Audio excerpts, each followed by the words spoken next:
Ladies and gentlemen, boys and girls, smarks and marks all over the world. Grab a seat or take it easy on your feet as we set up our gear. Lend us your ear. Because your boys, King Mac, MILLI, and Classic are about to put on some podcast action. So get psyched and turn to the smart side. Cause Smark Psychology Podcast starts now.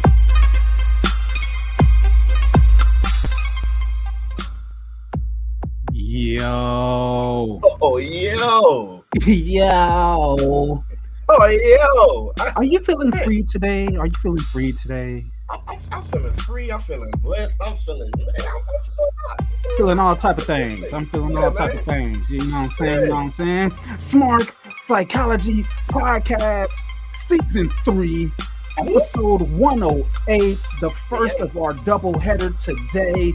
Man of honor, man of God. We got Caprice Coleman in the house. The interview is fit to be fire, but you hear the voice. You already know what it is. So let me go ahead and explain to y'all, or announce to y'all, or introduce to y'all. There we go. There we go.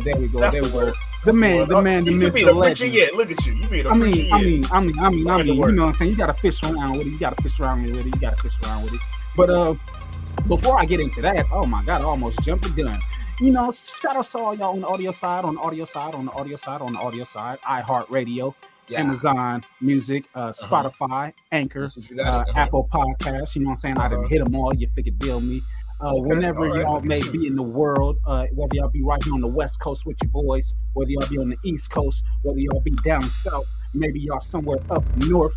You know what I'm saying? Maybe somewhere in the Midwest, or you might just be in a whole nother country, because we know y'all listening to us everywhere, and we appreciate y'all. Red cups up to you. You know what I'm saying? But right now, in the place to be, we are live on Facebook.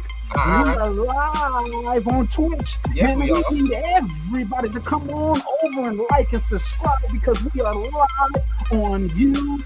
What you say? It is the value that allows you the opportunity to roll with me. You see the money, you see the crowns.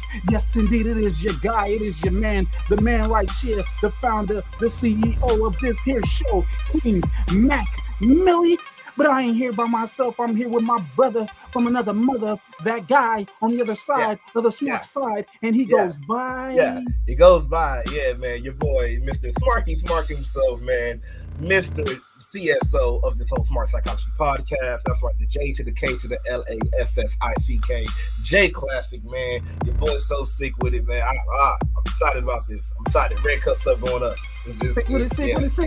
Well, I guess make sure you bring your church punch with you. Oh man, I got my finger ready. I got my church finger ready. Every side door, every back door, look out, because Mac MILLI is coming for you. But I guess it's about that time to show ourselves to the people. So if without further ado, let's go ahead and reveal. There we are. Hey, my brother. Hey. What's up, bro? Hey. Feeling good. Yeah. I'm ready to go have like some pillow fights and like bust the pillow wide open so the cotton fly everywhere. Cotton gotta be free too. No? Yes. No. Can I get a pop? No pop. Boo. You know what? No. Look. Some fans gonna learn. This is even worse than a boo for fans. Oh, come on. Even worse. I'm kidding. All right. Well, no. Since you won't give me the pop, I'll give myself this. No, Cotton. But without further ado, you know what I'm saying? I'm gonna go ahead and turn it over to you, because we got ourselves a guest here. We got ourselves a guest of a guest here. You know what I'm saying? Like a guest, man. Some would say, man, he's the commentator of commentators, man. Some would say, man, he's the wrestler of wrestlers, man. Like, man, the color of color, the notorious of notorious, the ices of the ice. You know what I'm saying? Some will say, man, this man is he even trained pretty extreme. You feel me? A little bit extreme. Just a little bit with it. You feel me? Just a little bit. Oh wait, I think the heavens opened up. Wait a minute. Oh. So what's this man's name? What's his name? Caprice Coleman, beats like a Conan, changing your program.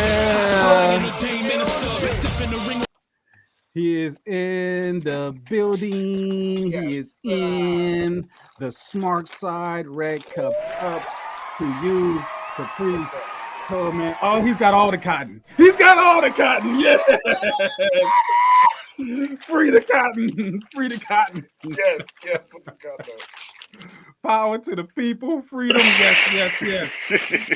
We are kings, we are kings, we are kings. Yeah. Caprice, how is it going? Welcome to the Smark side. Man, I'm happy to be here. Thanks for having me on here. I'm looking forward to a good time. I am so glad you had the cotton prepared. I am so glad. That warmed my soul. That warmed my spirit. I had to make up for it, bro, because we didn't expect that.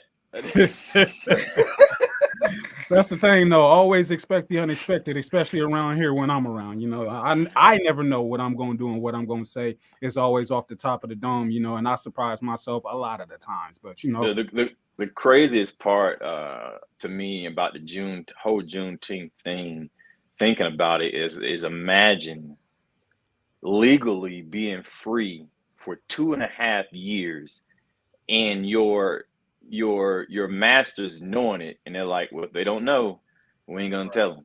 Yeah, like, you know what I'm saying? They don't know, and that's it blows my mind. It's like when they found out about it, it's like we been free, like, you know what I mean? So it's almost a sermon in there, man. How many times will we keep ourselves in bondage? You know what I mean? When we've already been set free, you know.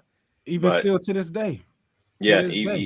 Exactly. Mentally free, spiritually free, all of it. Physically free. So, this is a big deal. And there's a lot of stuff going on with these Juneteenth celebrations. I was in one in Atlanta, but then they're talking about some in different states where they're having shootings at. And, some killings have been happening, man. It's like this. Oh yeah, I just saw some videos about that. Yeah, this is a day of celebration, man. There are people that are messing it up for us, man. So I'm just don't want to take it for granted. I know we're having fun, but to show the serious and the love, we have turned a day that was historic to a lot of people into the day to get together and have fun and reunite, show love to everybody. So we just want to continue that love to go.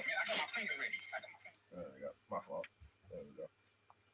But yeah, man, like it's a true statement that we got to like really look at, because a lot of times we, you know, I just say we as people, it seems like we sometimes take for granted what a celebration really is, and we like, you know, and you know, so sometimes we, you know, even you celebrate the wrong way. No, that's not a celebration. Like it's right.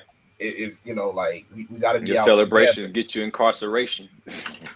Man, bars like you be going through a different celebration with Raekwon. Quantavious, I mean, you don't want that. Not Quantavious. I gotta keep this on me now, because you already hitting the preaching bar. So there you go. Okay, I got. There you go. All right, I'm ready. Was that the organ? What was that? Oh yeah, I told you I got triggered. I'm ready. I'm ready now. Okay. I told you this is ready. I have a feeling something's gonna be said already. Oh. So do it. My Lord. You better stop playing for my glasses go flying.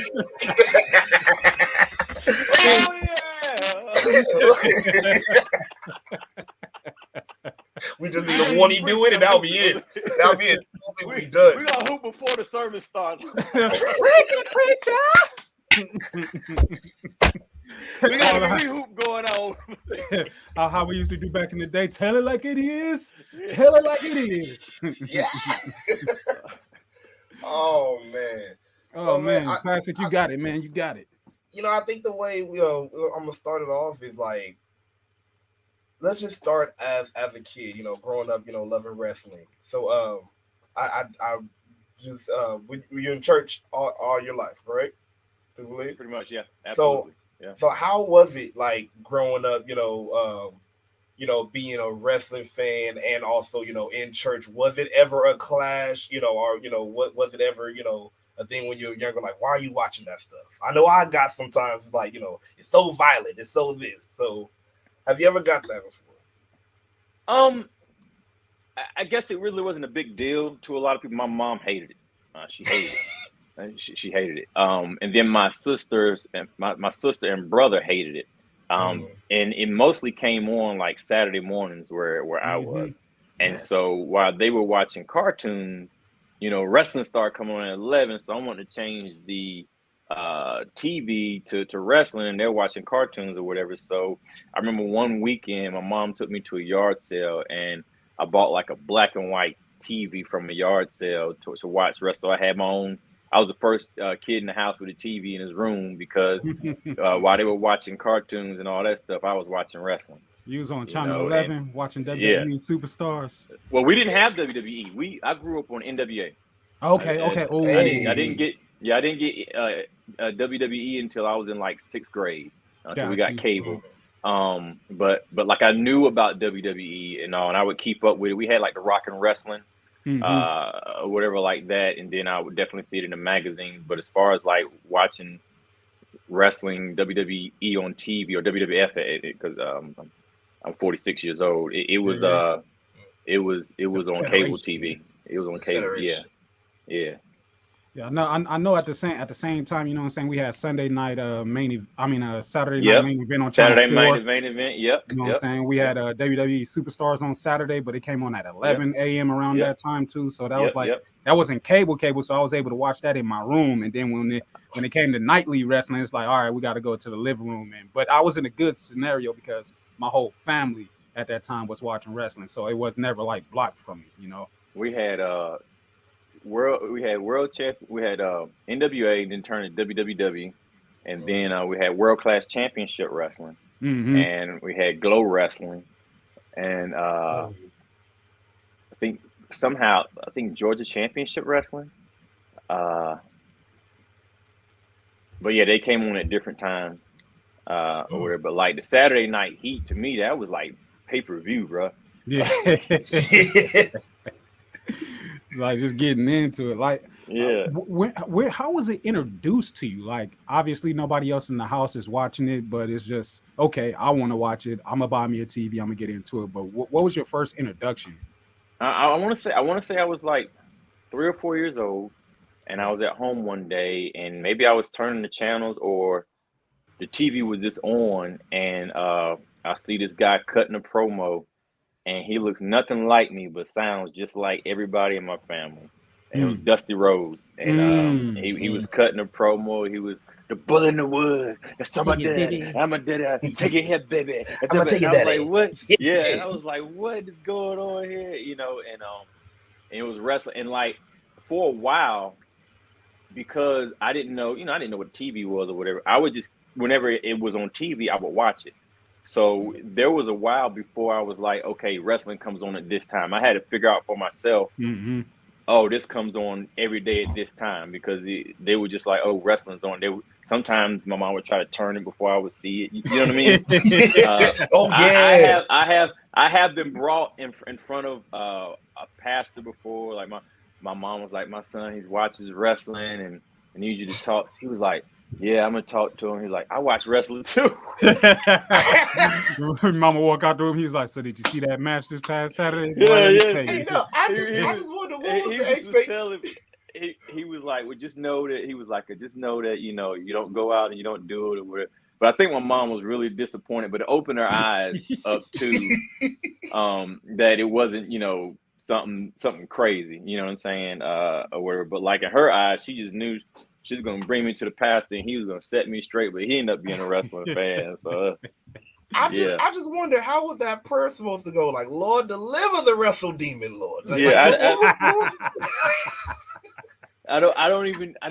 I think it was maybe the wrestling part. I don't know, but then there was a family member. We had an aunt, and I forget her name, but that my mom said she was a huge wrestling fan, and like on her TV, like cousins used to go over her house just to watch wrestling, Mm. or whatever. So then after a while, she kind of embraced it. But I think for me, it wasn't wrestling in itself. It was the obsession I had with it, because like it was, everything to me was around wrestling then. You know what I mean? And so it was like I had the wrestling toys. I anything that had something to do with wrestling, like I was about it. You know what I mean? And so she thought it was becoming an obsession, and that's when it was like, you need to talk to the pastor about this right here. You know, something wrong here. Ain't nothing wrong with wrestling, Mama. I can mix wrestling and church at the same time. You let this guy tell it. You know what I'm saying? I done gave him a couple of finishers and specials inside of church, but I don't remember. Man, we used to wrestle. We used to wrestle at the church, man. We had a wrestler. We had a group of guys, man. We used to wrestle outside in the churchyard, get in trouble, somebody get hurt. And then we had a group that after church, sometimes we'd go over each other's house and like we'd make a ring in the yard. Backyard wrestling, front yard wrestling, in-house wrestling. Absolutely. We had belts and everything, man. And we had some nice cardboard belts, but we had our cardboard belts layered. You know what I'm saying? Layered and spray painted. Yep. You know what I'm saying?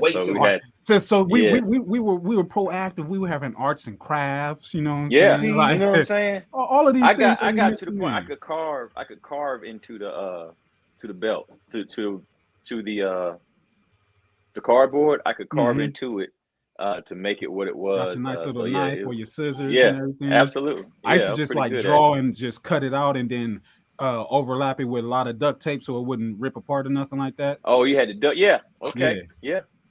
I got festive. I used to take watches. I used to take bracelets because I had the rubber wrestlers and I also had the smaller action figures too. And we used to make our rings and everything like that. Like it was a lot. It was a lot. Yeah, I made some wrestling rings, man, and I used to hate the rubber wrestlers because they were always like you just with the elbow part or something. You can't even wrestle. It's like they didn't move. So I would wrestle with G.I. Joes. So you get that. I would buy G.I. Joes because to me that was, and even as I got older, I would bring, when I first started wrestling, I would bring G.I. Joes with me because I could explain my wrestling moves to people. The G.I. Joe. And so like there was a while like the legs. You could act like Cedric Alexander. Like I had like G.I. Joe wrestlers with me. And that was okay. You go like this. He's like, "Are you serious right now?" You go bring out the G.I. Joes. Hey, at least it was G.I. Joe. So you see Caprice. Okay, first I want your legs over here, right? Yeah, but like to me, the G.I. Joe would have been the best wrestling man ever. Like every body part moved, and you could suplex. You could do I didn't want wrestling men. Like I wanted G.I. Joes. I had a mixture of everything. So I had my action figures, but I also had like Power Rangers. I had X-Men. I had other toys that I was just like, well, I ain't got the Big Show. So Juggernaut, you're Big Show. And stuff like that. You know what I'm saying? And it worked out. I wasn't even a G.I. Joe fan. I just had G.I. Joe. He was just perfect wrestler. And I would name the same way like you would name your I would name the different G.I. Joes different people. Or whatever. Yeah. I'm beatboxing themes and everything like it. I used to have fun all alone by myself. Put on the shows. That might be a good fantasy book. G.I. Joe versus Sergeant Slaughter in his prime. Let's just try to put that. Get that going. with Lacey Evans as a special guest referee. Terrible. All right, so here's the thing. There's so much to get into because you're like a utility man, a renaissance man in wrestling, like from refereeing to wrestling to commentating to backstage interviewing. It's just so much. Like, did you ever imagine doing as much as you're doing and have done in the wrestling business ever? Like, was it ever a thought process of I want to do this, that, this? No, and it's funny because you sent me something earlier, I think last week or whenever we said we was gonna do this, and you had like my belts on there, I guess that you looked up, and I was gonna say, well, add this belt and this belt, or 2-time disc champion and 3-time current disc champion. And I was like, no, I said, because then it's gonna go down a list that to me doesn't matter because like I've done so many things in wrestling to where, and I guess I didn't realize it until NWA Wildside. before NWA Wildside, I was just a innovative high flyer. You know what I mean? And that was with the Hardy Boys and Shannon Moore and Shane Helms and North all. And so we were just, Kakalaki. yeah, we were just a bunch of innovators, man. We were like before our time. But then and before even then, I would go to different indie shows, and it was like nobody was doing what we were doing. You know, they still had power slam finishers, suplex finishers, leg drop finishers, elbow finishers, clothesline was a finisher. You know, but we would go there doing moonsaults and corkscrews and 450s and, you know, stuff like that. And so we were like way different. It was like, oh, these are the spot monkeys. Like we were the first spot monkeys, you know what I mean? Right. And so then I got the NWA Wildside, and NWA Wildside was the first time I met anybody else that actually did the type of stuff I did. And that was the AJ Styles, JC Daz, those guys with K Cross, R-Truth, and all that, with the other guys there that were actually doing the same stuff. And so there is when I was like, man, you know, everybody here is athletic, so I need something else to stand out. And I've been, you know, in the church since I was young, and I was called to preach when I was 14. And so Bill Barron's hands me a microphone just to cut a promo on something, but like after the promo, and I don't even remember what that specific promo was about. He was like, bro, you could talk. And I was like, yeah, okay. Like, I didn't think about it. Like, you know what I'm saying? Right. And but he was like, no, he was like, you need to hone in on that because that's going to set you apart from everybody else. And ever since then, man, it's like it kind of skyrocketed from there. And I had like catchphrases and all that. And I knew it was working when I would come out and hit a catchphrase and the fans would catch on to it and ride it. And then after that, man, I realized that in wrestling, you know, you can wrestle for a while, but if you have the ability to speak on the microphone or the ability to be able to communicate, you can prolong your career. And through that, and in every aspect of wrestling, I've pretty much been the mouthpiece, whether it's been managing, producing the talk show that I had, Coleman's Pulpit, and all, and even now commentary. It just kind of fell in place, and I've just always said yes. You know what I mean? It's like if they gave me an opportunity to do something, I would do it. You know, because I'm like sure. Because when I was younger, when I graduated high school, I went into the work field and I started working, whatever like that, and I wanted to learn everything because I thought, oh, if I learn everything, then I can be a manager or whatever there or whatever. And I can get the top pay and I can get paid more. But I had learned, like, I don't know, I was working at a factory and I learned how to do like just about everything in the factory. And I was like, okay, I should make more money.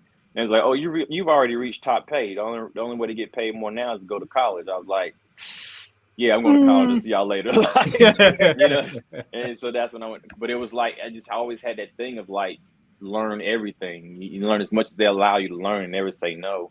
And so I refereed and everything, man. And it's like even at Ring of Honor, they said you like the Swiss Army knife for Ring of Honor because it's like we could just put you wherever we need you at, and it's worked out for me. Man, so speaking of working out, so you training with the Hardys, man, like you said, you guys really when you break it down and you broke down the list, you guys became like really the innovators of the like of that time to now. So what was it like training with them, and what would you say you really what was the main thing you really gained working with them? Brotherhood, man. Matt and Jeff, Champagne, Shane Helms. It's so many guys that I can list that come out at Trevor Lee. It came out. Trevor Lee is like the baby brother. You know, he was literally in diapers when we were training, but he was like he lived. His dad had the ring in his yard, and so Trevor would come out, and he'd be in the ring wrestling around with us, like, and so he's like the last Omegan, I guess. For the listeners that don't know who Trevor Lee is, that he's currently known as Cameron Grimes. Yeah, Cameron Grimes. To the moon, baby. Yeah. To the moon. I love him. And so just to see him getting the opportunity, the world has not seen what he's capable of. And and he's set for the rest of his life. He could talk, he could walk, he has a look, he has charisma. He understands wrestling. He loves it. That's all he's ever done, is wrestling, and like his whole life, has been surrounded about wrestling and surrounded by wrestlers and surrounded by the best wrestlers. And like, yeah, to me, he's the next big thing. Like he's the next big thing. But yeah, training with them, it was kind of crazy because I didn't even know there was a such thing as indie wrestling. And I was out one day and I saw, I did used to rent like they had a teen wrestling federation. They were wrestling on trampolines, Matt and Jeff, and I used to rent their DVD, their tapes at the video store. VHS. And the VHS at the video store. I just thought it was because they were wrestling on trampolines, so I didn't think about it. But then I saw somebody was handing out flyers for a local wrestling event. I was like, they're gonna be wrestlers wrestling at the Armory? Like, how you do that? Like, you know what I'm saying? Man, I didn't even know that was a thing. And he was like, yeah. He said, you gonna come to the show? I said, well, how do I get on the show? I said, I want to wrestle. And I wrestled all the way through high school. And I probably weighed, at that time, when I graduated from high school, I probably weighed 125 pounds. So I probably weighed 130 pounds then. You know what I mean? And amateur so wrestling, right? Yeah, absolutely. I wrestled all the way through high school. And he was like, well, you have to get trained. I was like, trained? I said, I know how to wrestle. And he was like, well, you have to be trained our way, And so he told me where to meet him at. And it was like on a Sunday, and he gave me the address. And that's when I saw Matt. And I was like, I know you guys. You're the guys on the wrestler tape. Like, But by this time, the tapes were old. Right. You know what I'm saying? And by this time, they had already had, they were doing the East Coast Wrestling Federation. And they had just changed the name from East Coast Wrestling Federation to New Frontier Wrestling Alliance, is what they were changing it to. And then we were New Frontier Wrestling Alliance for a while, and it went from there to Omega. And so from East Coast Wrestling Federation to New Frontier Wrestling Alliance, for the most part of that, I was a referee. And then by the time the end of New Frontier Wrestling Alliance to Omega, I started wrestling. Wow. So how does it feel now, looking back at, how I was starting with them, going full circle and being able to work with them in something like Final Deletion? Like, it's that's just full circle. That's just the first time, like, I guess on TV, that I've seen, like, I guess recent, man. I've been working with them for years, doing something with them, you know what I mean? But it's crazy, and the craziest part to me is the relationship Matt and I have with each other, because to Matt, I'm one of his friends. Like, you know what I'm saying? It's like, hey, Caprice, But to me, Matt, it's like I wouldn't be in this business without him. So like, I'm always like, hey man, I really appreciate this, and it's like I have to push that out the way and sometimes just chill. But it's like I always feel like, man, like, he's always been the same person ever since I've known him. Him and Jeff there's never, even when they, got signed or whatever like that, there was never a part where it was like untouchable, or, you know what I mean? It's always been the same people. And my son and Matt have share the same birthday, and Matt will call my son on his birthday, and like it's just like it's a brotherhood. You know what I'm saying? And so I'm constantly. And I need to get over it, but it's just like when I meet him, I'm like, bro, like, this is so dope. Like, to still be doing this so many years later, when we were just a bunch of teenagers, 30 years ago. Surreal. And now we're making a living, paying our bills, doing the same stuff we were doing 30 years ago. And we still get along, and we still can like spend days together. And it's just like, I could not see them for months or years or whatever. And then I run into him. It's like, oh, what's going on? Da da da da. And it's like, never missed a day. The same thing with Champagne. He kind of resurfaced, and I hadn't seen him in like, had to be 15 years, and because he had stopped wrestling, and somebody booked me on the show to wrestle him. And it's like, you mind wrestling Champagne? I was like, are you kidding me right now? Right. And then when I got to the show. And saw him, it was just like we spent more time catching up than we did about getting going ready over for the match. It, So what it we're gonna was do just out there? like, We're just gonna call it. yeah, bro, that was the We got it. easy. The match was easy. You know, it's like what you Right. how you been, like what's going on, and we had talked on the phone, but it's a difference, man. It's a difference between seeing somebody face to face, holding the conversation, looking in their eyes, seeing just being in their presence, man. It's a huge difference. When you live in the dream and you get to live it with the people that you came up with, it's Yeah. always gonna be that way. Like I know, like the first like maybe 10 minutes is just like I got to get over this, and then like you like get gelled in and everything like that, and you just go. I mean, because Yeah. it's kind of like us, like we know what we're doing and what we're operating with, but when we come into contact with stars such as yourself, it's just like like this is crazy, like this is wild, this, and then we have to be like, whoa, all right, cool, but this is what it's supposed to be. You know what I'm saying? Yeah. This is the Yeah. journey that we're on. We should expect these things and know, but it's just like, Man. We what? had- Like what? We have this saying that I always say, we be cutting up. Even Rick Abana like try to go to work. Everybody go their different way. Yeah, it's like I see you out there. I see you guys. Scatter. Here come the boss. Here come the boss. Let's go. Time to go to work. Oh man, there is so much to touch into, like so much, like. Man, but we've already been live 30 minutes. Being Man. being that it's Juneteenth, let's talk about racism in wrestling, what it was then, and how it's transitioned into what it is now, if it even is. Like, what's your take on that? Oh man, I wasn't even aware of the racism in wrestling until I became part of it, and the racism that I kind of saw, it was weird because it's kind of like you're wondering, like, why is everybody else getting these opportunities but me? And it's like, oh, well, you need to do this. Oh, well, you need to do that. Oh, we need to do this. Oh, you need to do that. And oh, you can't do this. And oh, why don't you do this? And why don't you do that? I'm like, why do I have to change everything? Like, you know what I'm saying? Why do I have to change who I am? Yeah, and then it was like, you ever thought about doing this? You ever thought about doing that? It was like, no, never crossed my mind. And you can take that with you. And so, and then I just kind of was like, we'll go back and watch stuff, or we notice like on the show, like, maybe I'm the only black person on the show or whatever. And then there were times where we get to a show and there would be another black person on the card, and I would think, oh, this is awesome.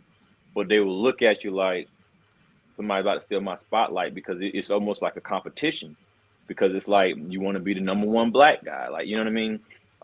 But then like you really start to see where out of every sport in the world, this was the sport where we were the underdogs. And that's when it was kind of the light started going on. And I never really had any real like called out my name or any situations like that. It was all just being able to see the business from inside out, and understanding how things work, to where you realize is where like there's really nothing they can say to keep you from going where you're going, without blatantly saying what it is. But they're not going to say what it is. You know what I'm saying? And but that's the way it was for a while. And you can look at, and it's no secret, you can look at professional wrestling, you can tell, you can look at it in the 80s, and I believe that's a real reason why Jim Cornette gets so much flack today. And I love him. I love Jim Cornette. People hate Jim Cornette. I love him. Where's it at? Where's it at? I need to find this right now, because the crowd need to go ahead and pop for this. Thank you. Go ahead and pop for that. Thanks. Huh? I just went mute on the crowd was cheering. The crowd was cheering. I've been telling this man. This man. Tell him again. Please tell him again. The reason why I love Jim Cornette is because, like, to me, he's almost like the same as like an old rock star, or old in another world, he would be like somebody that's meaningful in this world as far as like a rock star, but like he knows wrestling, but he knows it from his era. Like, and it's like, and nothing he's saying is wrong. It's his opinion. The problem is that his vocabulary has never changed. There it is. Yep, I know. That's all that I say. That's all that I say. But here's the problem. But the thing is, he's always been who he is. You know what I'm saying? And being raised up in this sport, there were so many things you could say in the 80s or early 90s you just can't say now because the world is too sensitive. You know what I'm saying? And so now when you could say something like, you know, this is a this is a that, that you could blatantly see with your eyes, we're now supposed to say, no, that's not what that is. You know what I mean? And he's just one that's like, no, it's a goose. No, it's a duck. No, you know, and you're not supposed to see that. Okay, like so we get mad that his eyes are open, or that, and so it's like he gets flack, and sometimes he says stuff that's, you know, bruh, you got to understand that, like, there are a lot of white people that aren't prejudiced but have unconscious bias in them just because of their upbringing. Come on. And it just is not like I'm gonna be prejudiced. It's just some things they grew up hearing, and it's just part of them. And it's not like I see a black person who's like, oh, this, that, and that. It's just you're talking and stuff you say or whatever, and it's like it's just what you've always said. How they were raised. It's how you were raised. Like I worked with Jim Cornette when I first started getting Ring of Honor, and like he took me under his wing, and like he helped me with promos. He gave me ideas. He liked because our banter back and forth, and I would pick at him about stuff.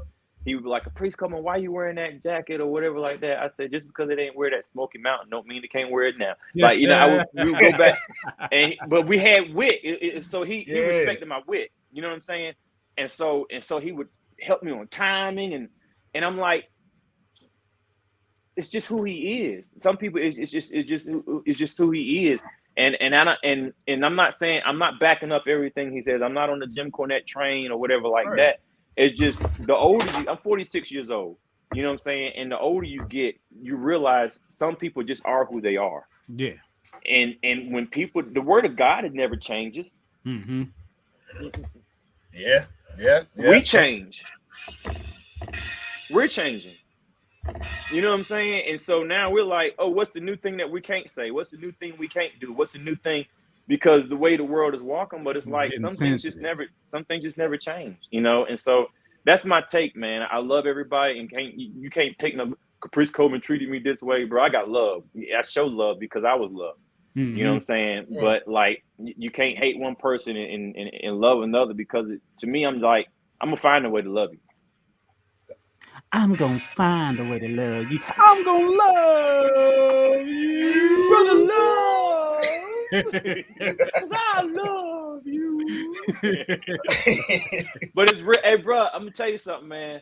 Love is a feeling, bro, that like you can't deny, man. I sent out a tweet the other day that was just like, I was just random like, hey, you know, I just want to say I love you and there's nothing you can do about it. And I just put it out to put it out. But like the amount of people that like replying to me, I love you too, and I love, bro, that like I felt that, and I was just throwing something out there because that's just who I am. You know what I mean? And but like there was like, you know, I love you too, and I love you, Capri, and I'm just like, you feel it, and love is a word that people don't say anymore because everybody thinks love has to be erotic or whatever like that. But it's like you can love somebody because you support them. You want them to win. You want to win with them. You see them winning. You're like, we won. You feel me? Like love isn't always like kissing and hugging or what. It's like I could say I love you, and I mean that like I care about you. Like I care about your well-being. I don't want anything to go wrong. If somebody talks about you in my presence, I'm gonna take up for you because I love you. You feel me? Like it ain't gotta be nothing crazy, man. Love is real, bro. Like. L Dub loves you because he says, I'm a little starstruck right now.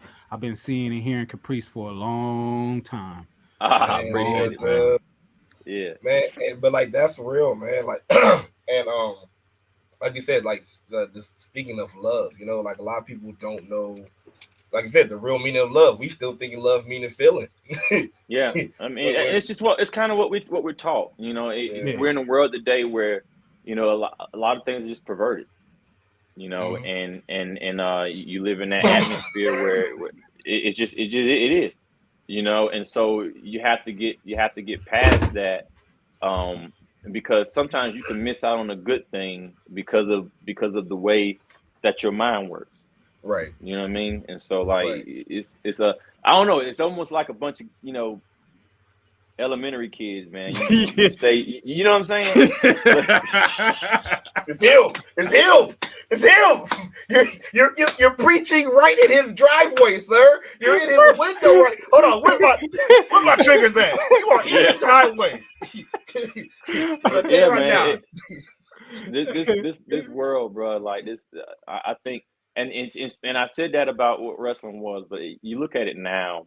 I was talking to my son a while back. My son, he's an artist now, and he's really into music. And I was like, bro, I said, your generation's music sucks. But y'all sure love each other. Like he has friends that are like from different nationalities, different. You know, he has like gay friends, he has straight friends, he has black friends, he has white friends, he has Spanish friends, he has Indian. It's like, and he's just like, he just who he is, you know. And I'm like, bro, I said, bro, y'all music suck, but y'all know how to love each other. You know what I'm saying? Because like it's like I learned from that. Like I see him with his friends, and they all hang out, and they are who they are. Like, you know what I'm saying? Right. And I'm like that. So with the wrestling world today, I believe it's a reflection of that, because now if you're dope, if you're unique, you can make it. It doesn't matter if you're black, white. That's why you see a lot of black people on WWE now, because it's like you're going to have some chains to go through. You might have to jump through some extra hoops. But if you're willing to put the work in and you're unique, you can make it in this company. You can make it in this sport. Yeah, for sure. Classico, what you got? I'm saying, especially with all of the now all of the limelight that is shown on indie wrestling, because I was like you, like just find out about indie wrestling. Like I'm not in the deep end, but I'm not in the shallow end. I'm still walking like in the middle right now. My feet, I got like a toe right there in the water. So like, just how did you feel like coming out of like stuff like the pandemic, and then like more light was shown on, you know, indie scene wrestling, and how did you feel that, you know, more light was shown on that now? That, you know, I don't know if it was the pandemic that put light on indie wrestling.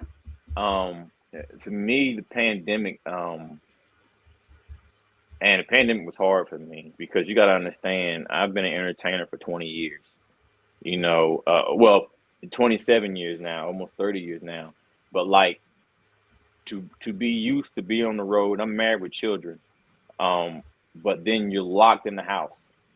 You can't go anywhere. And my wife, she thought I was gonna have to go sit on somebody's couch, man, because like I was going crazy, because it was like I can't go anywhere. I would just go sit on my porch, just to be outside, like, you know what I'm saying? And I would find stuff. Oh, we only got no bread, I'm going to the store. Like, you know what I'm saying? Like, because I just couldn't take it, you know, and I was stuck in the house and used to traveling, and all the entertainment was shut down. We couldn't go anywhere.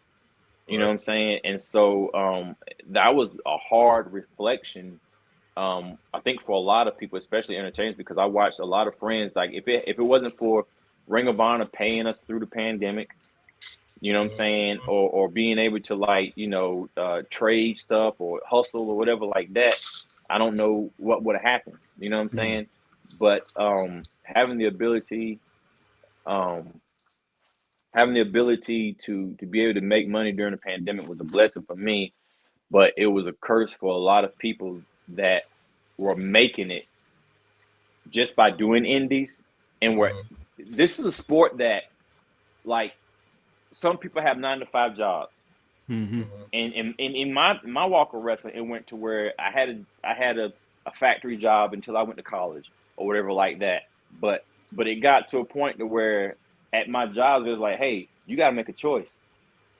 Either you're gonna wrestle or you're gonna work here. You know what I'm saying? So I had to change up my jobs to jobs that where I could do. That's my cousin. Hey, Melly, call Tasha. Okay. Yeah. So people got to the point. I got a lot of things going on, touch, but it got to the point where there were people that had quit their jobs because they were making money. You know, they jumped down on faith. You know, because they could make a living on the indie scene. You can make a living on the indies, but then it's like you're making a living on the indies to be available to get signed.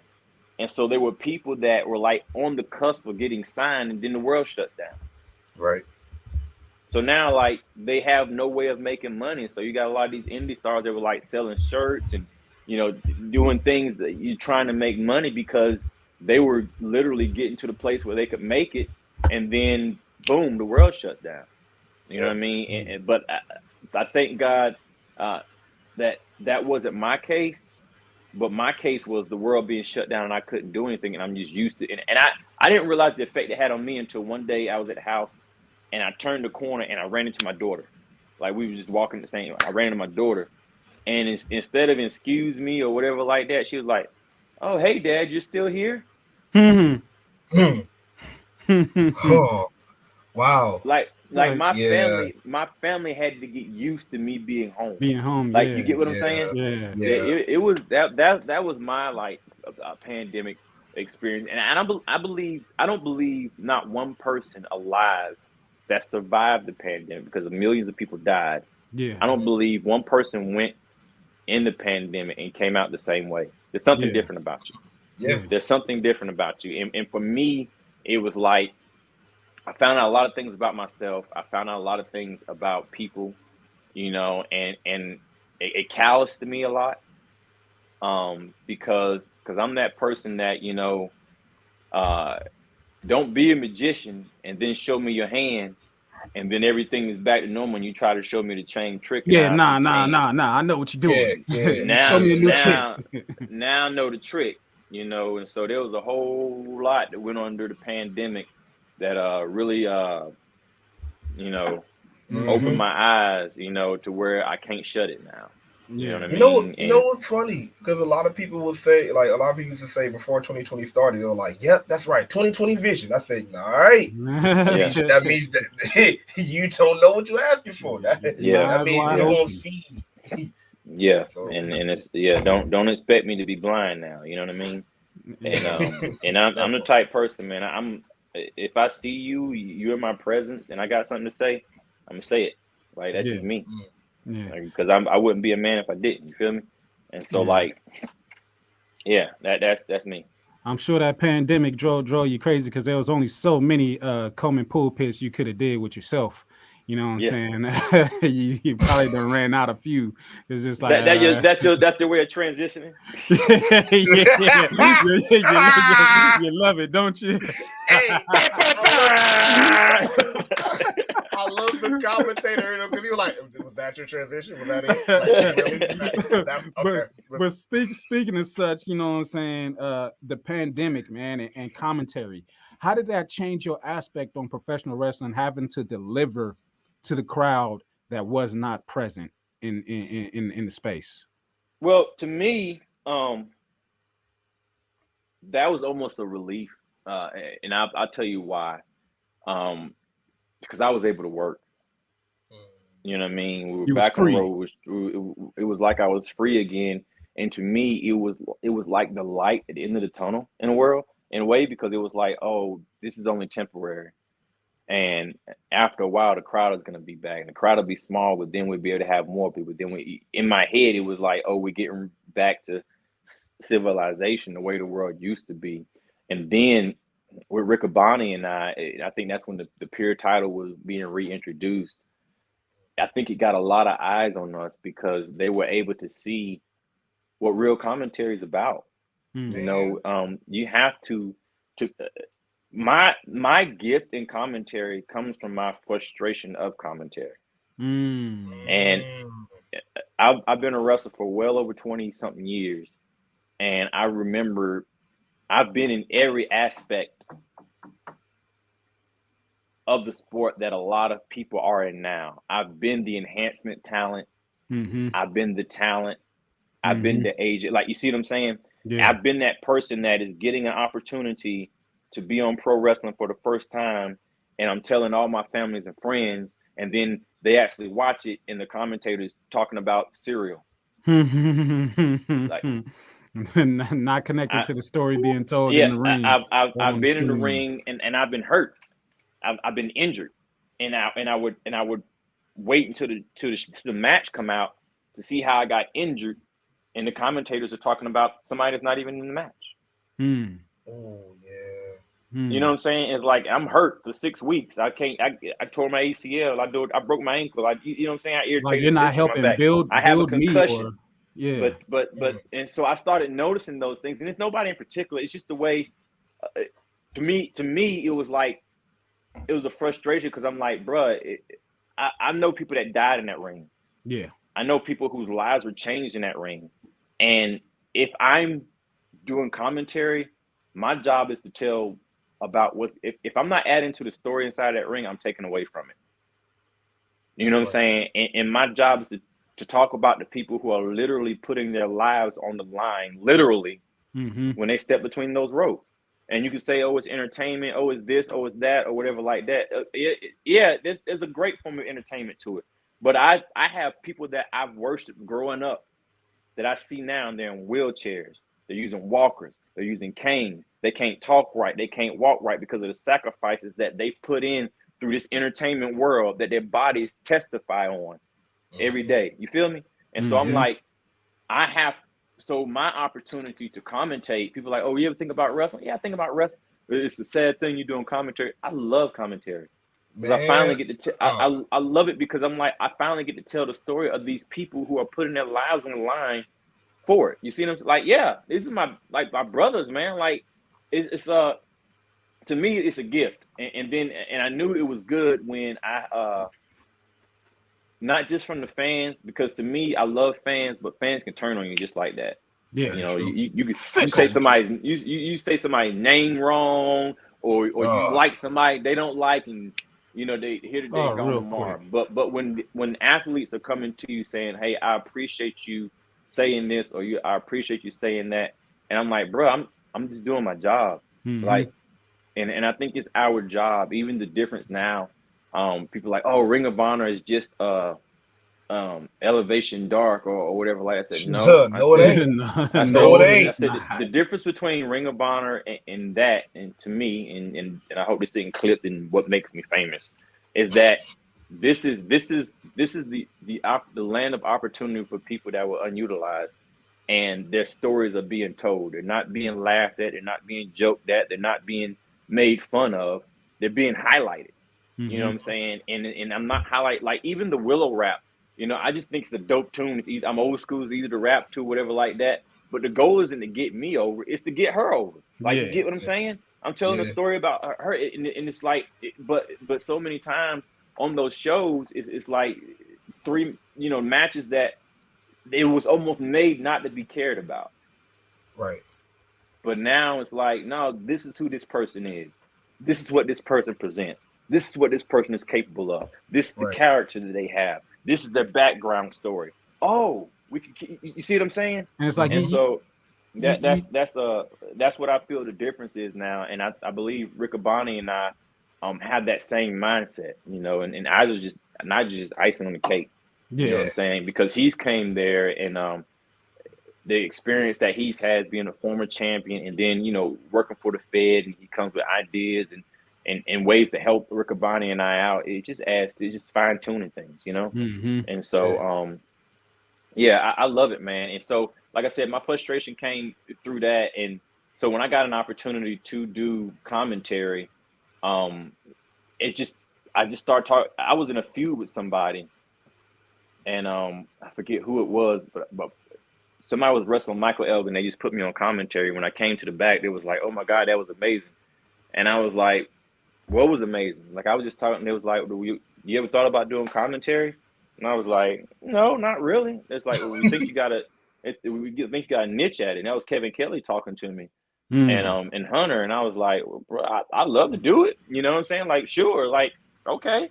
You know, and here I am, you know, pretty much learning how to do commentary on TV with Ring of Honor, with Kevin Kelly, with Steve Carino, with Nigel McGuinness, you know, and Hunter, Delirious, you know, helping me maybe do this and maybe shorten your words, and then the higher you get up, the more you get. And then Rick Abani and I, we just, oh man, it's like that was peanut butter and jelly right there. But then you go to AEW and you got people like JR, you got Tony Schiavone, you got Taz, you got like all these, and everybody's just trying to make each other better. Like, bro, you have no idea. When you're in a place where the goal is to get you better, you in a good spot. You in a good spot. Yeah. You in a damn good spot. And you do wonders. You do wonders. Let me tell you myself, because we sure do love us some Willow. Sure do love us some Willow. Oh, I man. think Willow. I love Willow, man. She's amazing. But what really gets me over about her is, to me, she's like the last baby left. Yeah. Yes. That's what I said. Pure. Yes. Pure. Like pure baby. Everybody else is like shades of gray. Yeah. Everybody today is somehow a shade of gray. She's the last like baby. Like, and that's why I'm like, oh, the energy's changed. Oh, it's up. You know, like she just smiles and it just overtakes you. Like, and that's the way she is. That's her person. I believe the best wrestling personalities are yourself times 10. That's where I've always been who I am, because this is who I am. You know, Caprice Coleman is just Caprice Coleman times 10, or really Caprice Coleman times 3, maybe. Because this is who I am. You know, but like her, like that's the way she is in the back. She's a happy-go-lucky person, you know, and she's good people. And it's like the body positivity and all, and it's just like she's encouraging, and like then her music. And to me, the music thing is like, bro, this is Shalimar. This is still like, you know what I'm saying? Like, oh, Caprice, you're so innovative, bro. I grew up. This is cookout music. What you talking about? This is nothing right here. I can jig to this right here. It's just like nothing. Like right when it hits, it just. It's like, we had the family music. Like, you know, we're freestyling at the picnic. Like it's really like, it's kind of like what we've done in like with Rick Abani. And this guy literally knows something about every genre of music. And so when I'm doing this stuff, I'm like, look at this dude. Like, all right. And he pops me now. Like, y'all hear me say, Rick Abani. It's like I'm popping, because I'm like, how do you know about this? How do you know what I'm saying? Like the timing. And but he was just he's that dude that, like, in high school, he could hang with the black people and the white people. That's just he's that dude. He invited to the cookout. You always know. Yeah, he was exactly. Rick Abani is invited to the cook. That's him. And so, like, I could vibe with that all day, man. Yeah. Y'all make the perfect duo, though, for sure. Yeah. Like, and he's real dude, man. Like, he's legit. Like, if he's your friend, he's your friend, and like he speak up for you, and like if he tells you something, he means it. He's a family man. You know, he's got his priorities in the right place. He's good people, man. It's good to work with people like him and have somebody like him in your corner, man. And I mean, he is, man. And so, like, it's a great relationship.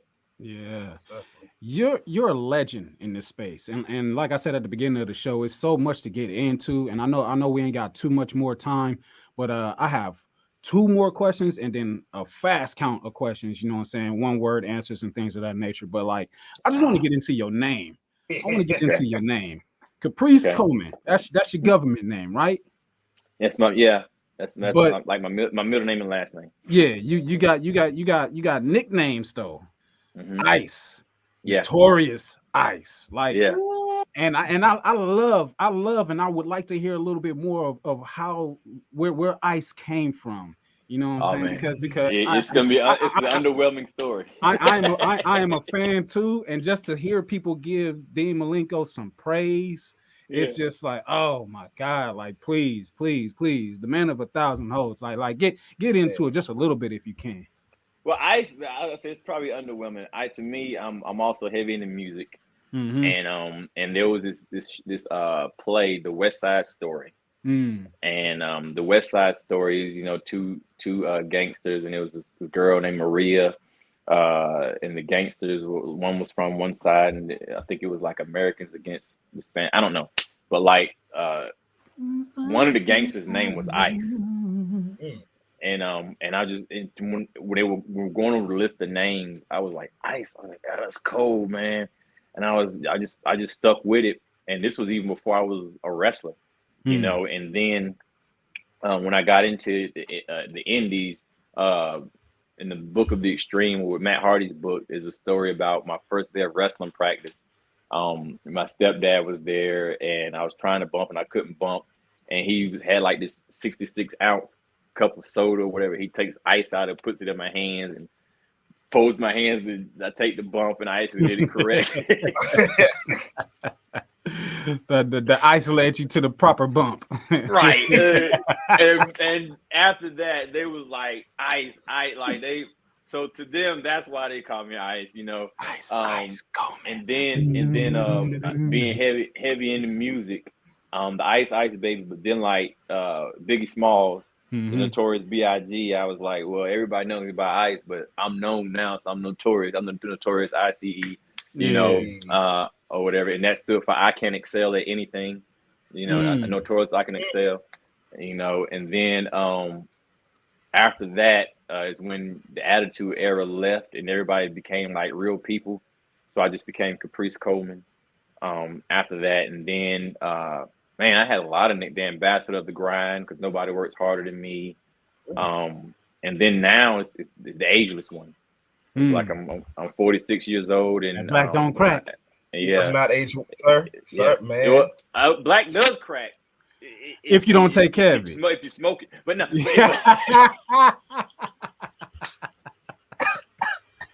Crack is whack. Crack is whack. But if you don't, because I believe my whole thing is like I feel like I am kind of like a modern day Renaissance man, but the real thing about it is that I've realized that your body, as long as you take care of your body will take care of you. You know what I'm saying? And people look at, oh, you know, I've never been into working out, so if I work out, it's not gonna. You could start in your 50s. If you've never worked out, you start taking fitness serious, you would be your best shape at 50 than you've ever been, and it would possibly reverse your age to better shape than you've ever been before. Because if you didn't work out in your 30s, but you start working out in your 50s, you're gonna be in the best shape you've ever been in your life. But it's only because of the effort that you're putting into it then. You know, so my thing is I've learned over time to continually invest in my body, continually stay in shape, continually watch what I eat. You know, I've learned how to take care of my skin. I learned how to take care of my hair. I learned, you know, Star Secrets and all this stuff, the things that they do, Dr. Sabi. Yes. Well, who's you know, I've been dipping into that a little bit. Yeah, it's like it's taking care of this temple that we have, man. Because like I believe like your days are numbered. You know what I'm saying? The days that you live, your days are numbered, but it's on you how you live them. Yeah. And if you're gonna be 85 years old, you're gonna be 85 years old and spry, or you're gonna be 85 years old and can barely move. You know what I'm saying? And whatever, and life's gonna be life. Some things right. is life. Yeah. But as long as I can help it, I'm 85-year-old. I got a uncle cousin. He's kind of like an older cousin, but he's family. So we call him uncle, but he's really like a cousin in the family. Uncle 82 years old. He's a mechanic. He be at the party. What's going on? Everybody get in the pad. Where's Uncle So-so? Right, but it's like over there cutting the rug. Moving. It's cutting the rug, hollering at people. He's like, yeah, and it's like because he's never stopped moving. And I think sometimes we get older and I ain't got to work out, or I get out in the military, I ain't got to run no more, or you know, you stop taking care of yourself. Well, I got an office job, so I'm chilling. You know what I'm saying? And after that, you stop taking care of yourself, and your body is only a reflection of what you do. It's a mentality. Right. You know what I'm saying? And whatever you train your body, that's why you got people that are like in gym. Man, you ever watch the Olympics, bro? And you see people running like 30 miles per hour. You see gymnastics flipping like 10 times in the air. It's because they train their body to do that. But you don't know what you could do with your body until you start. You might not be able to flip 30 times, but you could run a mile in less than 10 minutes. So you see what I'm saying? Dang, that was amazing. Did you see that? Oh, But anyway, oh, we out there. Wait a minute. Hold on. Hold on. But like, Hit a preach but for it's that. like, There we go. For the muscle. Let's go. but it's like it's when you're finding ways to take, because this body, this temple is temporary, and you take care of it as long as you can. And so like with me, even my students, man, it's like, yeah, I could teach you how to wrestle, but it's better for me to teach you how to live.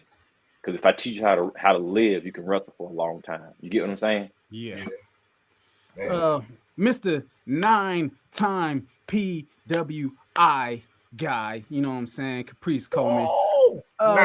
You've been everywhere. You've been everywhere across the indies, you know what I'm saying, across the mainstream, TNA, NWA, AEW, WWE, WWF, however you want to say it, ROH, like, but ROH seems to be your stamp, you know what I'm saying? And I want to ask you, like, what makes Ring of Honor special?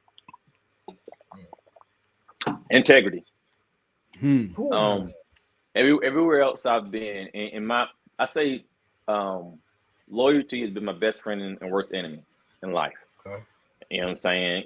I'm always loyal to a fault. However, Ring of Honor is the only company that has made me offers out of being honest.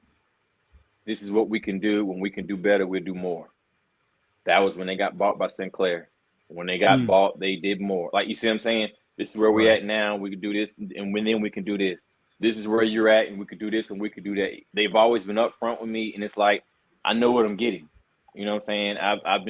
I've been in touch with other companies, and they sell you this, but you read between the lines, and it's something totally different. You know what I'm saying?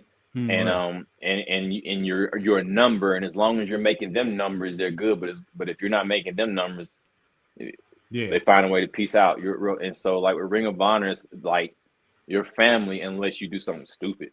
You know what I'm saying? Or you know what I mean? Like, and so they just been that company that's always been straight up with me. And then when they were able to pay me enough to take care of my family, I was like, well, I can do it. Why you could go to WWE and even now, somebody be like, hey, you know, what are you doing now? So I'm commentator at Ring of Honor. Oh, you ever think about going to WWE? Like, I make the same thing commentators at WWE make, working for Tony. Like, you know what I'm saying? But in their eyes, they think it's larger because it's positioned that way. In some aspects, it is larger, but I'm like, I could spend time with my family. You see what I'm saying? The weight is different, man, and you're not on the road nearly as much, you know, and so it's a blessing, and so I really have no complaints at all, and so that's why Ring of Honor. And I was happy when Tony bought it. We didn't know what to expect. We didn't know what to expect, but Tony Khan is like, he's like the Rain Man of professional wrestling. And it's weird because it's like he knows, he's like a wrestling library. Like he'll say, hey, remember in 1993 when so-and-so wrestled so-and-so and he was wearing the red boots and he had this? No! Why do you remember this? This is very intricate. On Nitro in January, so-and-so, so when so-and-so, what if we run that? No, come on. You remember? But you type it in and it's like verbatim he knows what they're wearing. He knows the thing. He knew who was commentating it. Like he is like a wrestling encyclopedia. Yeah, and like, he's a fan. When I came, he's like there's one thing to be I'm a wrestling fan. Yeah. But he is like, I think Sinclair were wrestling fans. Okay. They liked wrestling and they thought they could make money. The guy that I can't think, Joe Koff, he was a wrestling fan. Tony Khan is like, he's like, I want to get out of fan because it's past fan. It's like he's the person that he's engulfed it to his obsession. It's almost like the obsession he has for professional wrestling. He's able to show it, but everything he does, he can pay somebody to do, but he does. It's like You want to do with Joe Koff. Joe Koff was one of the greatest bosses to work for with Ring of Honor. Joe Koff came to a lot of shows, and he was just there. His presence. Oh, Joe Koff is there. Oh man, the owner is here. This is what a great to see him here. He's a great guy. Tony Khan is at every wrestling event. He's in Florida during the tapings. He's at the Dynamite taping. He's at every wrestling event, and he's working. Like he's in Gorilla. He's on the headset. He's in the promo. Like he's not sitting around and come to Tony Khan's office and he's sipping. Bruh is like he's invested. He's hands in, and he doesn't have to life, be. Like he's in there, and like everybody's like, okay, well, he needs to delegate or whatever. I'm sure he could, but like to see somebody that loves the sport so much that you're not just like, hey, y'all go do this. But he's hands in, and then he could take advice, and he wants to grow things, and he's willing to invest, and he's willing to see things, and he has foresight. And I'm like, bro, he's a good dude. He's all right with me. Yeah, he gets a bad rap with a lot of folks, but that's just being on the other side of the curtain. It's because people don't. I believe everybody judges people from their own eyes, and it's almost like anything somebody says about somebody else is foresighted with. If that was me, so and so. No matter what you say about somebody else, it goes through a me screen first. Right. You see what I'm saying? And you could take that with anybody. Anytime anybody's saying anything about anybody, they've put themselves in that shoe. Step out of yourself. You can't put yourself in Tony. Right. You can't put yourself in Tony Khan's shoes. First of all, you don't got the billion to go behind. So I'm this dude, when Jay died. Joe Koff came to the funeral, showed his head, showed his respect, and left. Tony Khan not only came to the funeral, he brought people to the funeral. Stayed not only for the funeral, he was at the cookout. He was at the he went and ate with everybody, and then went and hung out at the house afterwards. Like he's in it. He's not like, oh, hey guys, I showed my face, I'm gone. Like he's in there. Like he's a real dude, man. And like he's all his friends, for real. Yeah. Well, I guess because like he's only called me a few times. Like he's my boss. I work for him, but like seeing the way he works, he's working and he cares about what he's doing, and that's really all you can ask for in pro wrestling. He's not one of these dudes that's like buying wrestling and it's like you got these robots and you just like go do this. Like he's hands in, hands on, and you're not always gonna get it right, but to me, it's coming from the heart is right. Yeah, there's a lot of jive turkeys online. You should have done it this way because if I was in charge, I would have did this line this way. Right? You talking about but you're line, not in charge. when somebody else is writing 30 lines, 30 stories going on every week. You got one great idea. Yeah. Yeah. For one segment. That's not that even might the be whole good. show. What they should do is so and so. Yeah, that would work. But then what do we do next week? Yeah, what do we do next year? What do we plan for? And then what actually happens is when somebody gets injured. And how do you, bro?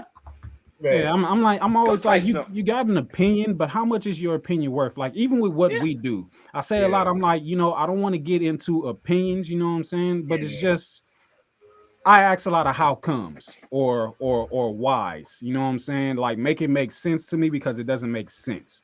And that's wrestling, period. And it's always gonna be. And you gotta understand, depending on which brand you're talking about, it always goes through somebody before it gets through the air.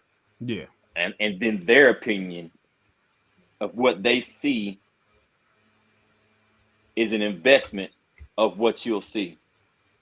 And sometimes it's like everybody wants this to happen. Okay, well, how long are they waiting? How long are they willing to wait for it? Like, you know what I'm saying? And then sometimes things fizzle out. Okay, well, if it fizzles out that fast, then maybe it wasn't worth investing in. Like, it's a whole lot behind it. You know what I'm saying? That when you're sitting there watching TV, of course, it would be, oh, you should do this and you should do that. But like, it's the long game. Everything's about the long. This whole career to me is about the long. Oh, you doing commentary now, bro? I could talk. JR 72 years old. He's still doing commentary. Man. Am I gonna be wrestling at 72 years old? Am I still gonna be doing leaping rounders and triple northern lights suplexes at 72 years old? Man, you get what I'm saying? Yeah. It's the long game, bro. It's like it's an investment. It's the career. You feel me? Like you gotta understand this is a business, bro. And it's like you could be a football player your whole life, or you could sit there at the top with everybody else owning your team, and it's your choice what you want to do. Man, CSO, man, what you got, man? Man, well, I just because I know we have been able also to speak to Shane Taylor before. We were able to speak to Khan before, so we'd like to get your perspective. So the date is Final Battle right after the announcement. What's it called? Of Ring of Honor. Leaving. So what was the feeling like? Because we got kind of the feeling of what the feeling was in locker room. What was the feeling like on commentary? Because when I say again, I say there was few pay-per-views and even wrestling shows that like literally made me shed a tear. That one was one. Like it was. What was like commentary? Like the feeling, the atmosphere, of what's going to happen next, or what do we expect? Oh man, it was, bro.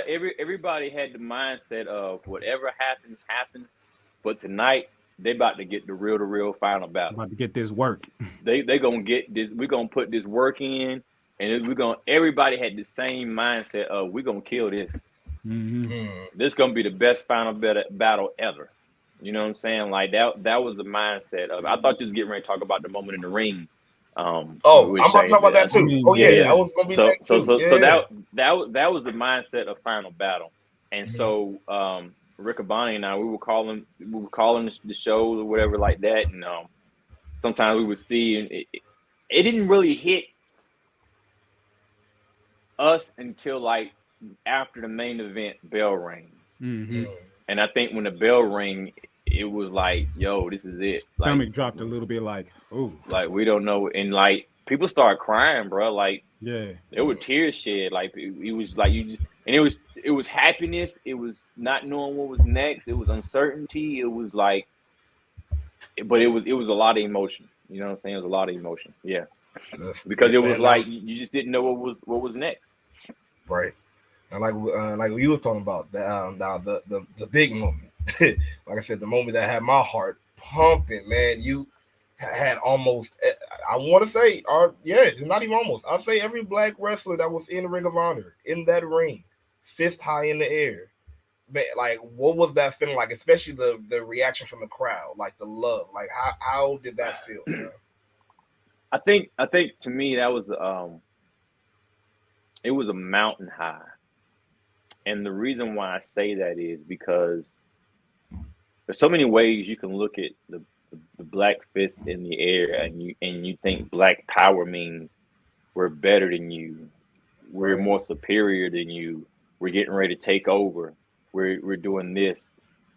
But black power is the ability to see who you are, and know it.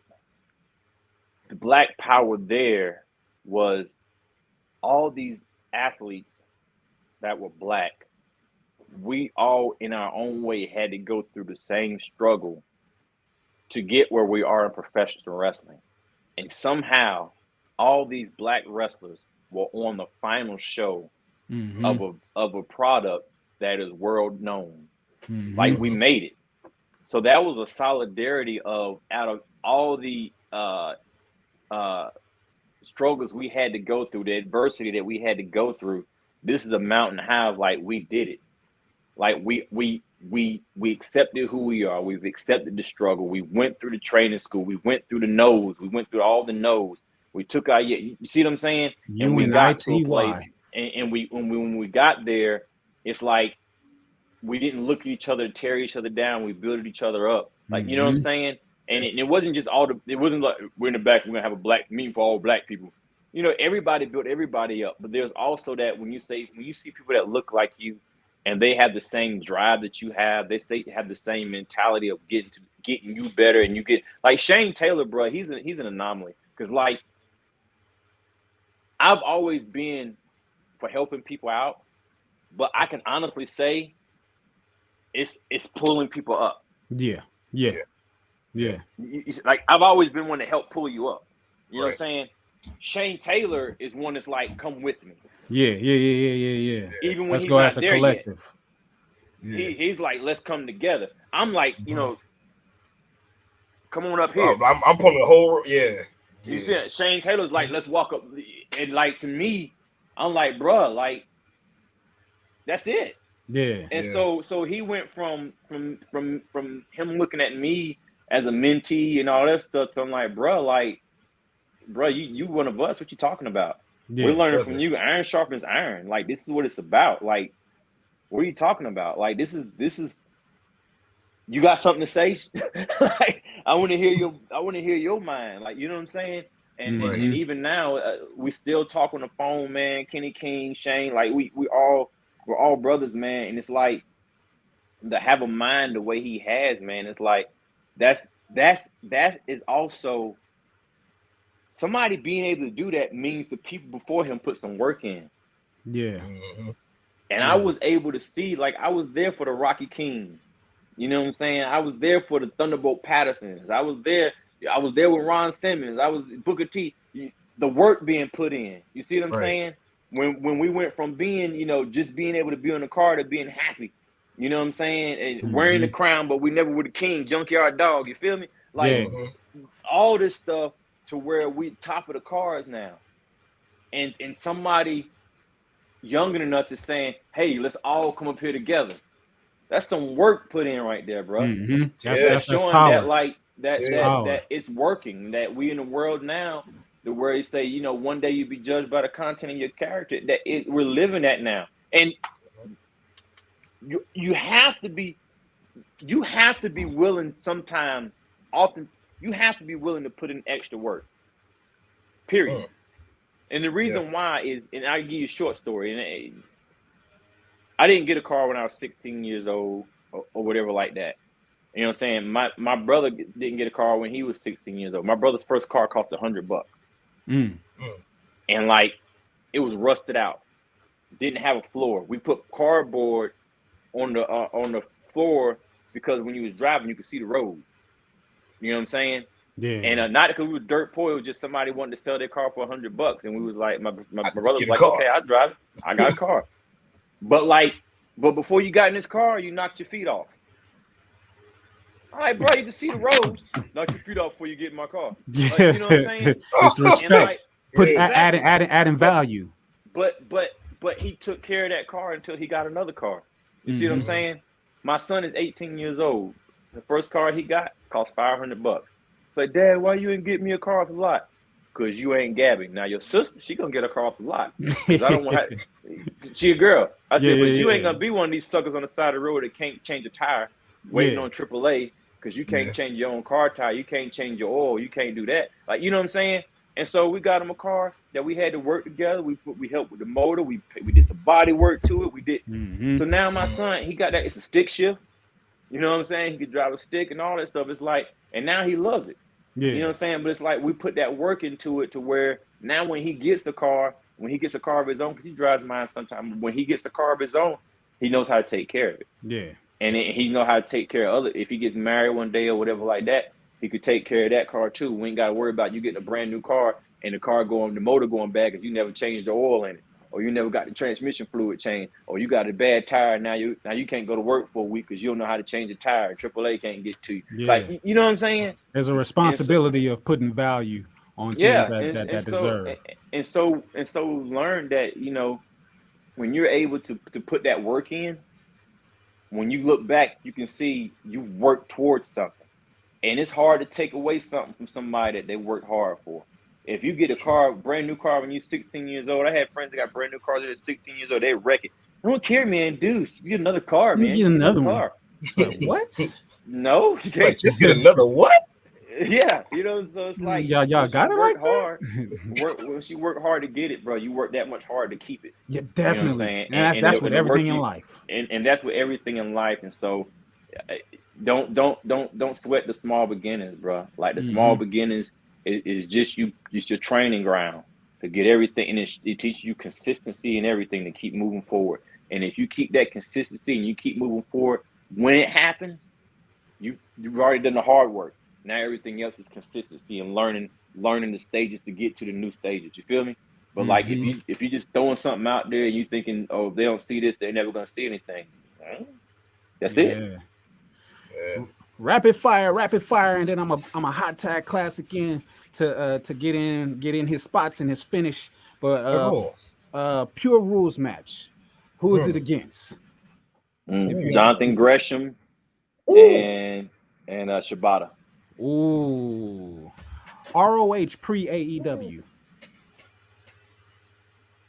What about it? Just like word association. How you feel? ROH pre AEW. Jay Briscoe. ROH now. Finally. The best play-by-play commentator is JR. How about for color? Jerry King Lawler. It's your last match. It's your last match. Who's on the other side of the ring and who's on commentary? Man,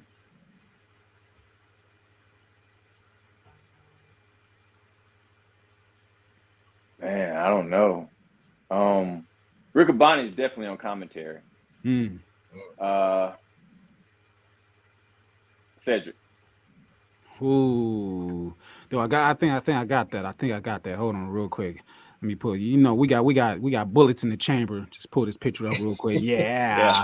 Yeah. Got another one. Bow. Yeah. We're gonna tear the house down. Yeah. And Cedric is such a good spirit. Like we were able to meet him at Wale Mania when WrestleMania season was out here, and we were actually at a Supercard as well too. Yeah. Small world. But just seeing him and Swole in their atmosphere and everything is just like that's real black love, right? Yeah. It was so good. Yeah, such good energy. I met him when he was a teenager. Now he's married, a married man with responsibility, living his dream. And yeah. All right. It's the last match that you get to call. Who's in the ring and who's sitting next to you?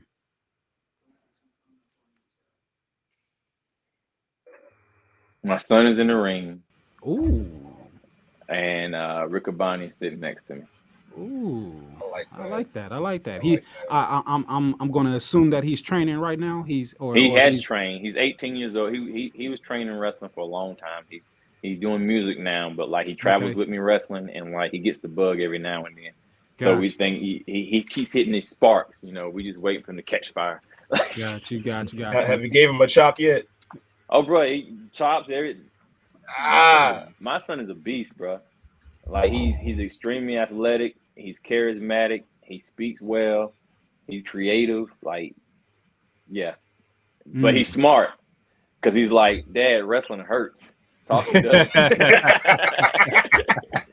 So, like, how can I do this to where I don't beat my body up so much? You're like, good son. I know you're not going to use the F word for wrestling. I know that. And then last question in my rapid fire. Like I said, I had to like minimize so much. This probably been your slowest rapid fire ever, right? You're like, you're like, pow. It's like, pow. If you don't put that little gun away, put that little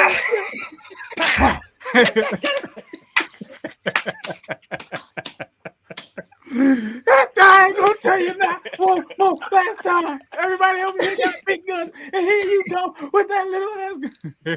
That's how you snap a pinky toe last time. Sorry, Baba. Sorry, I didn't know. Oh man. What you got? Your experience right here on Smark Psychology Podcast, man. How you feeling, man? At home. That's what it's supposed to be, man. Yeah, this is nice, man. This is like, it's like talking to family. You know, it's a fresh look at it.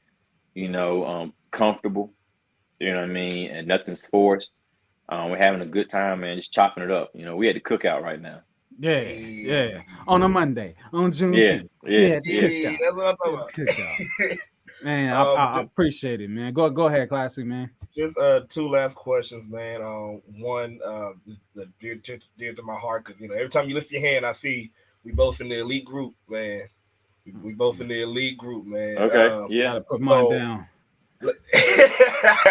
Let's talk about, man, how it has been having that support group, not even just through wrestling, through through preaching, through just through everything you go, having that support through of your wife and and family back. It's an unseen blessing until you accept it. Because for years I didn't realize how much support I was getting from my wife until I saw what other people weren't getting. You know what I'm saying? And or until like I really opened my eyes to see, like, when I'm on the road, she's home with the kids. Like, you know what I'm saying? When I want to quit, she's telling me to keep going. Like, you know what I'm saying? When when I'm on the road, I ain't got to worry about what she doing. Because our values are the same. I can trust her. My children have core values because of my wife. Their family are a really tight jail. She talks to her mom and her sisters like every other day and all this stuff. And so it's like their family values are great. And so our family values are great, because I talk to my family regularly now because of her. But I'm one of those people that's like, if we good when we see each other. Like, you know what I mean? Yeah. We don't never miss a beat. We don't miss a beat. We jump right back. We jump in there. But her is like, I love you every day and all that type of stuff. After a while, it's like it gets on your nerves until you don't hear it, and then you miss it. But then you see how important it is. Yeah, right. You see what I'm saying? And so yeah, that type of support is huge. It's peace of mind. It's coming home. To me, every time I walk outside that door, I'm going to war. Period. Anytime a man walks outside his house, he's going to war. He's either going to help out in the war, or he's either going to defend himself, or he's defending somebody, or he's standing up for himself. You see what I'm saying? Anytime you walk out that door, and when you come inside the house, there don't need to be no war. It's peace. Yeah, it's peace. It needs to be peace, and the atmosphere of peace is a huge deal. Man, definitely. Man, And then waking up in the middle of the night, man, and your wife got her hands on you, she praying for you, bro. Let me tell you, I ain't got no ring on my finger, but I sure understand and feel all that, and I can't wait to experience it, because that's real. At. Yeah, that's where that's it's real. at. Yeah, for sure. That's that feeling, the love we was talking about earlier. Yeah, got to know what it feel like. Especially when hey, we're together, but also we're being guided by God. It's awesome feeling, man. You gotta have that foundation, man, because like I said, love, the way it's advertised today is a misrepresentation of what it really is. And when you're able to find out, the differences in love and what love really is, you can love people, and you can literally change who they are by the way you treat them. You know what I'm saying? Because people would treat you the way you teach them to treat you, but you can also train somebody how to treat themselves by the way you treat them. And if you show somebody how you view them and you treat them how you view them, and they start seeing themselves in a different light, then they can look in the mirror and be like, man, maybe I'm not as bad as I think I am. There's a lot of people that talk down to themselves every day because they feel like they missed the mark somewhere. So when somebody else looks at them and sees value in them, they look at themselves and they have to reevaluate themselves. You know what I'm saying? But I know I've been redeemed, bro. I was bought with a price. You know what I'm saying? I'm pricey, bro. We was here the other day, and the vacuum cleaner didn't work. And because the vacuum cleaner didn't work, I was like, whatever, I just buy another vacuum cleaner. You know what I'm saying? And so I get ready to buy another vacuum cleaner. I'm looking online. These vacuum cleaners are like $1,500. Yeah. It's like a vacuum cleaner. And I'm like, that's crazy, So I said, whatever, I'll just buy another, because the vacuum cleaner we had was nice. The battery just started dying fast on it. You know what I'm saying? So I was like, well, I just buy another one of those. That vacuum cleaner was expensive. I'm like, I had to talk to my wife about that. But look, when I looked at the vacuum cleaner that I was getting ready to throw away and replace, when I saw how much money was put into it, I said, if that vacuum cleaner costs that much, there must be some ways to replace it. So I started looking up replacement things, how to replace the battery and how to do that. So I was able to restore that vacuum cleaner back to its natural use because I saw the initial investment that I had into it. Yeah. And some people don't know that you were invested in from your birth. The very gift of life that you have is an investment that has given you opportunity to do wonders. But until you realize that, you don't know who you are. And so you look at yourself and you don't think you're worth anything, but somebody else looks at you and they know that you're priceless. But you have to see that you're priceless before somebody else. You see what I'm saying? Oh yeah, you have to see your value. You have to see value. Once you see that value, you present value to other people. So now you're walking around and you ain't better than nobody else, but you know who you are. And when you know who you are, nobody can tell you who you're not. So come on now, preacher. I mean, we had over. I count over 5 sermons already in this one but show. It's true, man. You gotta know who you are. It's needed. It's been needed, man. That's why, like we say, man, we've been grateful for you coming on, cause like this, like man, it like we can joke around all the time, but like this type of talk definitely been needed. So the last question, before we get out of here, seeing everything that that you like Mac has been saying that you have a hand in just in life, period, general. What is the ultimate message or sermon that you want to leave to this world just through your life, through how God can use you? What message is that Caprice Coleman want to leave on earth? Never tell yourself no. Because the only person that can hold yourself back really is you. It's a lot of times, you saying I can't do this because of this, but if you walk it out and you walk it out hard enough, there are people that see you walking and they'll walk with you.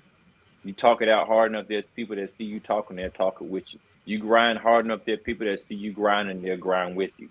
But you got to put in that work first. And a lot of times we eliminate ourselves because we're not really to put that work in to start with. And so we end up cutting off our own legacy. We end up cutting off our own wealth. We end up cutting off our own future because we won't take the step to do it because we've already eliminated ourselves something that we were invited to, but we don't feel good enough. You know what I'm saying? Or somehow we told ourselves that we're not able to do it. And so if you ever get a no, don't ever let it be from the man in the mirror. Yeah. Step to the mirror, put that work in. I tell people all the time, everything starts with self. And if you do it, go all out with it. Don't half it. If you're going to do it, do it. Be willing to take risks. Be willing to jump out on faith. You know what I'm saying? Be smart. Have your priorities in line. But if you're going to do something, go all out with it. Present your best first, because the worst thing that you want to do is, I tried this, but in your heart, you didn't try your best at it. Yeah. I'm my own boss, but you ain't never going to work. Ouch. Come on now. So, yeah. Come on now. While that festers on the minds of the individuals that it was meant for, you know what I'm saying? Go ahead and let everybody know where they could catch Ring of Honor at, Caprice Coleman. Ring of Honor is on Honor Club at watchroh.com every Thursday night at 7. You can keep us with it on there. Yeah, keep up with us on there. Oh, man. And where can they find you on social media? Caprice Coleman on Twitter.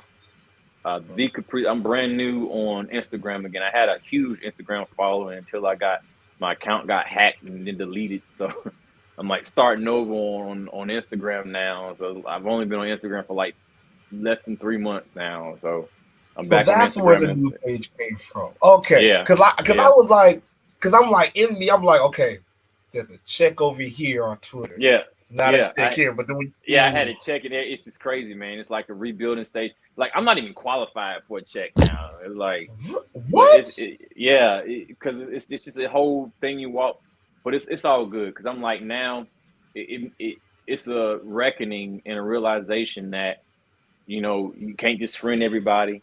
You can't give everybody access and all. And not that people are bad, but some people you just click and somebody, it's somebody to be friend, cool. You don't know what people's intentions are. So now what I changed up now is like, if I don't know you, I'm not friending you. Like if I hadn't had a conversation with you, like you know what I'm saying? Yeah. People send me friend requests all the time, and it's not that I don't know you. It's like if I don't know you, I don't know you. And it's my right not to. You know what I'm saying? But if I've held a conversation with you, you know what I'm saying? I know who you are. Yeah, we good. But like just a random person that I seen you on TV, cool. So you next time on TV, like you know, I'm not trying to be funny. I've had some. I'm at a place now where I got a family, bro. I would tear a house down over my family, bro. And fans, there've been some fans that like you think that they're cool people, man, and they call you in the middle of the night. I just wanted to say good night. I just want to say good morning. And he's a dude, like you know what I'm saying, like not just female, like you know what I'm saying, just weird people that just take you. They show up. Oh, I saw you was at the so and so because your location says so. My location. Oh dang! Like you know what I'm saying? Like location. So then it's like you start learning. Okay, and I'm saying this now, but you see a lot of stars that get flack for being rude to people. But people are weird. How rude they are. Yeah, people are weird. It's a way to operate, and if you're not accustomed to the space that you're trying to invite yourself into, you're not going to know how to operate, and you're going for lack of better words, fuck it up for yourself. You know what I'm saying? And it's some people, and it's like you could be at a restaurant, bro, and like you talking to, hey, how you doing? Da, da, da, da, da, and hey, aren't you something? Yeah, I'm good. But now you're eating with your family, and they just standing over your food. Like, can I? You know what I'm saying? Can I eat my food? Like, you know what I'm saying? I'm gonna take a picture. I'm gonna do all this stuff. You know what I'm saying? But like, I'm with my family right now. You know what I'm saying? Let me be human. You know what I'm saying? I'm going to check into a hotel. Right. I'm coming off airport, and I like a lot of it. I love. I'm not at a place where it gets on my nerves. I got friends where it gets on nerves. Where you sign autographs, but then it's like Jeff Hardy got off the airplane the other day, and this dude had him sign like 50 autographs. He gonna take that and sell it. Yeah. But if Jeff would have been like, I'm just signing one and leave, man, I met Jeff Hardy, he's such a jerk. You a jerk. So it's knowing how to treat people, man. And with me, you have to I show patience, you know what I'm saying? I try my best, but I'm human too. But like if you're being disrespectful, I'm old enough to let you know, like, bro, you're being disrespectful right now. Like I mean, people can at least come over and be like, you know what I'm saying? I'm gonna sell these, and I'm gonna front you 20%. They want you. You can type your name. You can type your name on eBay. You can type your name in all these other things, and you'll see stuff that you signed for sale. Like, hoeing out my so now signature. When I sign stuff, I be like, "What's your name?" Bobby. Two Bobby. No, you ain't gotta I'm giving it to you, ain't you? It's your signature. It's yours. I put my name, your name on it. What's your name? Two. They be like, okay. Okay. God's got a blessing. God's got an autograph. I'm personalizing this. I'm gonna make this special just for you. Yeah, absolutely. You're only gonna be able to sell this to other bodies in the world. Nice meeting you today. Putting the date, I'm putting the time. Yeah. But man, Caprice, man, it has been a joy. We're gonna have to hit it with this. It's been a joy. You know what I'm saying? We thank you. You are now part of the Smark side. We hope that you enjoy yourself in this atmosphere. Anything that we can do, anything that we can show support in, please let us know. We will do that for sure. Everybody that's listening, you already know what's going on. Everybody that's viewing, you already know what to do. Make sure y'all get y'all merch. Make sure y'all get some of that W. Get your tickets for PCW Ultra next Saturday. You know what I'm saying? Make sure you follow everybody, all of us that you see on the screen. Comment, like, subscribe.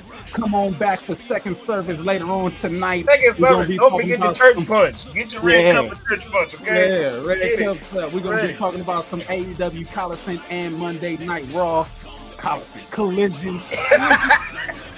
That mess up. That mess up is stuck in my brain. Like, we're going to trademark all of it. But I have been the value that allows you the opportunity to roll with me. It's time to get up out of my ride for right now, but I'll be back around the corner to pick you up. But I'm gonna leave you with this guy to my left or to my right. Sorry, man. I might need to clear my office, man. But it's been your boy, man, the CSO of the whole Smart Psychology Podcast, the J to the K to the LASSICK, J Classic, man. So sick with it. And our guest of honor, who is a man the show of stopping, honor. crowd popping, body rocking, pulse pounding, heart racer, the handsome face, heartbreaker, the man with the style, the grace, the shape, the face, the innovator, the crowd motivator, the commentator, complicator, the man that's more devastating than the space modulator, the ageless one, the man with the rookie body, the veteran mind, the silver tongue, the ageless one was here, and I had fun. Love you guys. Talk to you later. Oh my God, you done did it, man. You done did it. Smart Psychology Podcast, y'all. We'll catch y'all in a little bit. Yeah.